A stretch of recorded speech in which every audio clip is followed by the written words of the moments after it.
Well, I don't think we're much of a threat. I mean, yet, yet. Yeah. But I mean, the more obvious threat is that we're going to run out of hydrocarbons to mine and burn. That's rather obvious. I mean, it's but not. It's no time soon, judging from the comments we've had this morning. Well, it depends on what soon means. I mean, it's clearly getting harder and harder. My understanding is that the cost of extraction is doubled, and in some cases tripled. So it's getting harder and harder to find hydrocarbons, and it's getting much more expensive to extract them. And really, we're just arguing about the when hydrocarbons run out or become prohibitively expensive, not if. I mean, I don't think there's anyone here who would say it's an if, not a when. They will run out, for sure. So what will... So you don't think, I mean, you are, a tech guy, right? You're a physicist and an engineer. You call yourself the chief architect of companies. I tend to view things from you don't sort of think a physics human standpoint. Ingenuity and technology and resourcefulness will mean that we will still have abundant fossil fuels available? Not. I mean, this has been going on for some time. They think you've reached the boundaries, and yet they find more. And look at the whole shale gas revolution. That was stuff that people said would never be able to be extracted. There are time extensions on the game, but the game is going to come to an end. That should be absolutely certain, obviously, frankly. But I mean, to be in non-renewables, and it's tautological. Either it's renewable or it's not renewable. So if you're in non-renewables, it's like you're stuck in a room where the oxygen is gradually depleting.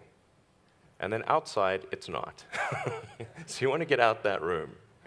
And I think the ones that get out of the room sooner will be better off. I mean, if you look, is that where the mission to Mars comes in? No. Ironically, the rockets will use hydrocarbons. Quite a bit, I think. but Isn't there an inherent contradiction then here in your project? No, there isn't. I don't have any fundamental dislike of hydrocarbons. I simply look at the future and say, what is the thing that will actually work? And using a non-renewable resource, obviously, will not work. So we must find an alternative. But if there was a button I could press to stop all hydrocarbon usage today, I would not press it. You would not press it? Of course not. Okay. Did you expect him to say that? You would not press it because... It would cause human civilization to come to a halt. Every hospital would have to close down. That would be ridiculous. So it would be irresponsible to press that button.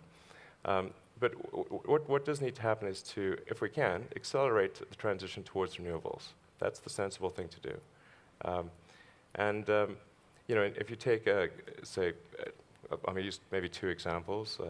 Saudi Arabia, since the Saudi Aramco president spoke here, Saudi Arabia has an enormous amount of sunlight, and that will be there for billions of years, or at least 1 billion years until the sun eventually engulfs us, but 1 billion years, solid. Bit more maths there. We've got a solid billion years there. So it seems that investing in the solar resource is the thing that's really going to preserve the long-term future, not so much the oil and gas. I mean, that's a temporary thing. In the future, we'll look back, and by future, I'm not talking about super far in the future, I'm talking about towards the end of the century. We will look back on gasoline-powered cars the same way we look back on coal, as sort of a quaint anachronism that's in a museum. That's the quote for you, members of the press at the back of the hall. Yeah, but it's true. I think there are some business models that we could perhaps all learn from. And I've been trying to do some boning up, thinking, what is it that Elon is doing in his Tesla cars, for instance, and his solar city ventures, which seems so very different from the oil and gas sector, but which perhaps there is some commonality, some points of learning. And the thing that I want to ask you about is patents as you call them. Yeah. Now, a few months ago, you decided to open them up, make them open source for some key areas of Tesla car development. What is the thinking behind all of our patents. Oh, all of them, okay. Yes. What is the thinking behind them? And is that something that perhaps the oil and gas industry should consider when developing things like, say, carbon storage and things like that? Very, very difficult new projects. Should they get together and just junk the patents? Yeah, I think patents are. I don't like patents personally. When I was first starting out developing technology, I got lots of patents, and I thought this was a good thing. And then I sort of discovered that a patent was really like buying a lottery ticket to a lawsuit.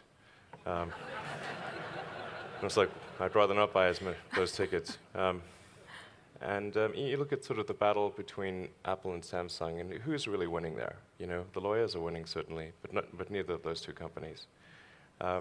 And in the case of Tesla, I thought, well, would Tesla ever sue some other car company if they were using our patents to try to make them stop making electric cars? We would never do such a thing. So why pretend that we would? And you're not just recognizing that internally as a de facto position. You're saying to the world, here, have them, go for it. Yeah. Yes, which is a different thing. That's going one stage further. Yeah. Yes, and that's not just because you think we're never going to sue them. It's presumably because you think there is some business advantage to it. No, right? I really don't. No? No. I mean, if there is, let me know what it is. I'm not sure. I'm all ears. Maybe it will somehow turn out to be good. I don't know. But you boost the market. There's more investment in charging stations. Everybody benefits. Great. I hope there rising is. Tide lifts all the boats. It's that argument, isn't it? I hope there is. That'd be nice. We're not really trying to get relative advantage, but maybe it can help lift the industry as a whole. And I think it generated some goodwill, and I think maybe that goodwill is helpful. You never know whether it pays off. Okay. So there's an idea for all of you here at ONS. Think about patents. Do we have to be quite so possessive about them, so kind of secretive? It's an idea. Yeah. I want to throw another thing at you. We haven't really spoken about space exploration very much yet. Okay. And we have a question from a young man called, let me see if I've got his name right, Gautamudson. I hope I've pronounced his name right. He's 37 years old, and he's saving up to go to Mars. Okay. Yes. And he says he's on average earnings, which is probably quite high here in Norway. And he says, how long is it going to take him before he'll be able to make this mission a reality? Well, I think the critical threshold is what's the cost of moving to Mars? What's the ticket for moving to Mars? And what's the threshold ticket price below which a self-sustaining Martian colony would be established? And I suspect that is somewhere on the $500,000 level. So obviously we'd like to have it be lower, but I do see a path to being able to offer tickets for someone to move to Mars. Also, they get a free return ticket if they don't like it. So it's not sort of trapped there. And I think if we can get that threshold below $500,000, which is the price of a sort of middle-class home in many parts of the U.S., then... So you have to trade in your home? Yeah, well, you're moving to Mars. It's not a vacation. And what's the time span on this? 2, 3, 4 decades? Yeah, I think we should be able to hopefully send the first people to Mars in about 12 years, and then it's going to take... 12 years? Haven't you brought that forward from your previous... No, has it always been? Okay. 12 years, wow. Roughly.